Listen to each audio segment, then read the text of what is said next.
करिएगा। अशोक वानखेड़े कह रहे हैं 225 230 के आसपास फिलहाल बीजेपी जीतती हुई दिख रही है आज जो हालत है। संगीत रागी, इस पर आपका कमेंट क्या है?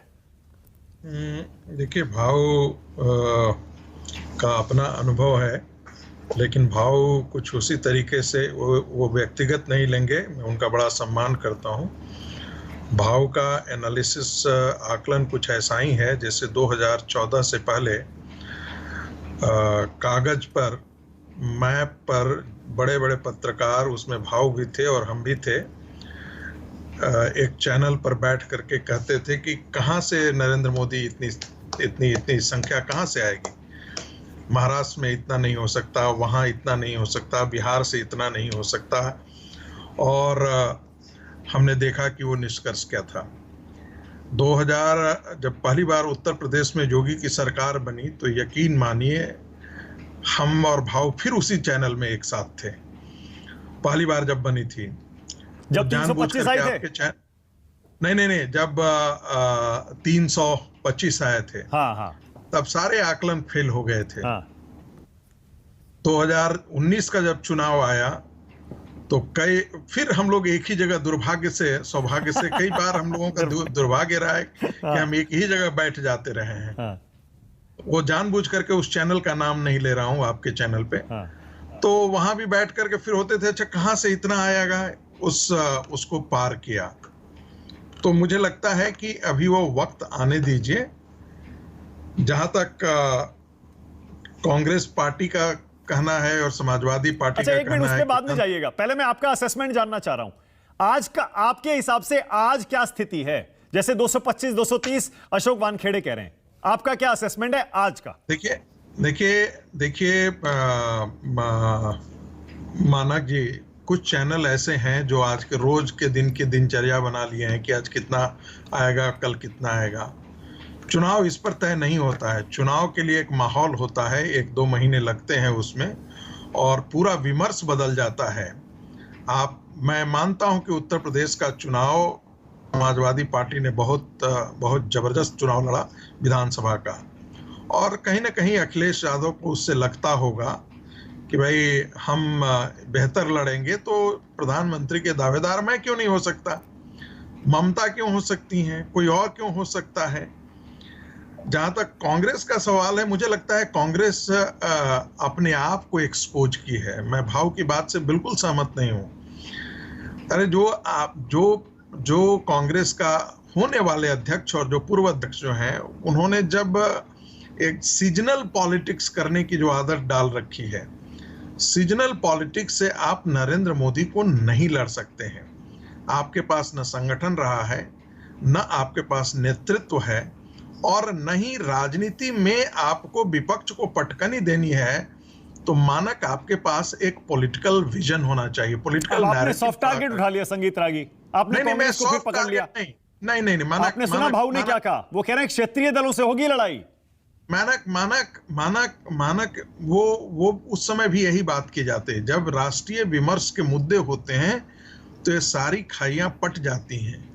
आप भी जानते हैं मानक, और हम भी जानते हैं कि बिहार में नीतीश के सांसद नीतीश का फोटो चिपका करके नहीं जीते हैं, नरेंद्र मोदी का फोटो चिपका कर। मैं किसी की कही सुनी बात नहीं कर रहा हूं। जब मैं बिहार 2 महीना पहले गया था तो उनके ही सांसद मुझे बताते थे कि हम अपने क्षेत्र में नीतीश का फोटो हटवा दिए थे।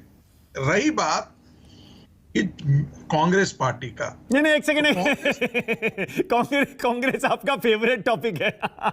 नहीं, लेकिन मैं कांग्रेस पर बाद में, मैं चाह रहा हूं जो ये अनुराग भदौरिया बोल रहे हैं कि भाई हमने असेंबली इलेक्शन में दिखा दिया और लोकसभा में हमारा क्या है 27-30 अभी आ रही हैं, हम और बढ़ा लेंगे, हम 60-70 तक पहुंच जाएंगे। देखिए मानक, मैं उसका विश्लेषण कर देता हूं। हाँ। जो पिछला विधानसभा था उसमें अनुराग भदौरिया की पार्टी को कोई 22% के आसपास वोट मिला था। इससे पीछे वाले विधानसभा में, इस लोकसभा चुनाव में भी करीब करीब उतना ही वोट मिला था। ये जो 13% का वोट की जो बढ़ोतरी आप देख रहे हैं, वो बढ़ोतरी है जो मुसलमानों का एक मुश्त वोट बैंक जो खिसक करके मायावती से गया था। यही कारण है कि ये वोट का प्रतिशत समाजवादी पार्टी में बढ़ा और उनके आंकड़े भी बढ़े। यदि 2024 के चुनाव में यही परिदृश्य रहता है, तब भी अनुराग भदौरिया, मैं कह सकता हूं कि अनुराग भदौरिया की पार्टी अपना ऑप्टिमम लेवल टच कर चुकी, उससे ज्यादा वो जा नहीं सकती।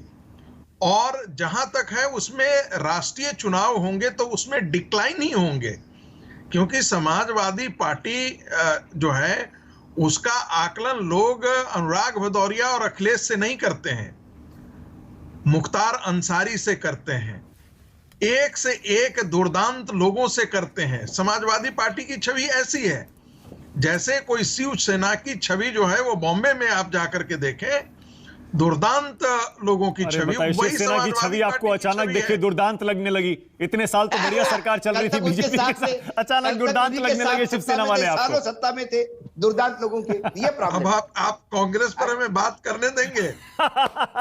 संगीत रागी बेताब है कांग्रेस पर बोलने के लिए, लेकिन देखिए आज की बहस, संगीत रागी आज की बहस शुरू हुई अखिलेश यादव से। अखिलेश यादव कह रहे हैं यूपी तय करेगा 24 का नतीजा, और आप जो ये कह रहे हैं असेंबली इलेक्शन और पीएम इलेक्शन अलग होता है। अनुराग भदौरिया, सुनिए एक सेकंड भाव, एक सेकंड। देखिए अनुराग भदौरिया की पार्टी को मालूम है कि अखिलेश सीएम के तौर पर खड़े थे तो उतना अच्छा हुआ, वो कह रहे हैं हम उन्हें पीएम के तौर पर प्रोजेक्ट कर देंगे।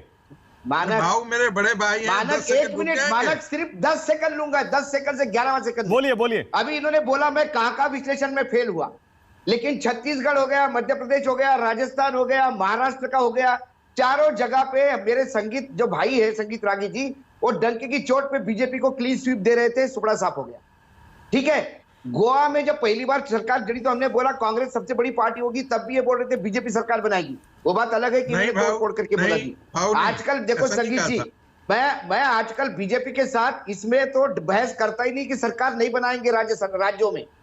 सिर्फ मैं ये बोलता हूं सबसे बड़ी पार्टी कौन होगी, क्योंकि कोई भी हो सरकार तो आप ही बनाते हो बीजेपी वाले, ये बात तो तय है।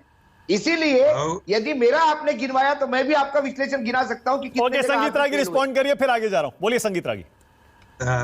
मानक जहां तक मैं कांग्रेस पार्टी का सवाल है, मैं एक ही चीज कह रहा हूं। आगे कांग्रेस पे नहीं कांग्रेस पार्टी अपने से लड़ रही है, इनका मेन काम ही यही है, पार्टी से नहीं लड़ रही है। हाँ। संगीत रागी ने लिख दीजिए बीजेपी सेकंड स्पोक्सपर्सन। हाँ। मानक मैं ये मानता हूं कि इस देश के लोकतंत्र के लिए कांग्रेस का मजबूत होना बहुत आवश्यक है। हाँ। मैं ऐसा इसलिए कह रहा हूं कि क्षेत्रीय पार्टियां अपने क्षेत्रीय विमर्श से ज्यादा वो देख नहीं सकते हैं।